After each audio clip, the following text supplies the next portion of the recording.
Save drive save life কর্মসূচির মাধ্যমে পথ নিরাপত্তা সপ্তাহ পালন ফুলবাড়িতে। শিলিগুড়িতে পালিত হচ্ছে ট্রাফিক নিরাপত্তা সপ্তাহ। বিভিন্ন জায়গায় ট্রাফিক গার্ডের পুলিশেরা রাস্তায় নেমে সেভ ড্রাইভ সেভ লাইফের সচেতনতা বার্তা তুলে ধরছে সাধারণ মানুষের মধ্যে। যেভাবে প্রতিনিয়ত দুর্ঘটনা ঘটেই চলেছে শহর শিলিগুড়িতে, ঠিক সেই কথা ভেবেই এবার রাস্তায় নামতে দেখা যাচ্ছে ট্রাফিক এবং সচেতন বার্তা তুলে ধরছে পথ চলতি যানবাহনদের মধ্যে।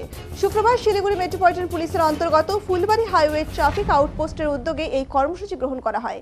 এদিন পুলিশের উদ্যোগে বাইক চালকদের ট্রাফিক নিয়মের ব্যাপারে সচেতন করার জন্য র্যালি বের করা হয়। এছাড়াও হেলমেট বিহীন বাইক আরোহীদের হেলমেট বিতরণ ও গোলাপ ফুল তুলে দেওয়া হয়। এর পাশাপাশি বিনামূল্যে চক্ষু পরীক্ষা শিবিরেরও আয়োজন করা হয়। এদিনের কর্মসূচিতে উপস্থিত ছিলেন ADCP Abhishek Majumdar, ACP traffic Rabindranath Biswas, NJP থানার IC Sonam Lama, Phulbari highway traffic আউটপোস্টের ওসি অসিত সাহা সহ অন্যান্য পুলিশ আধিকারিকেরা।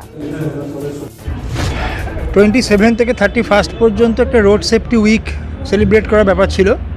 তো আজকে তার লাস্ট দিন।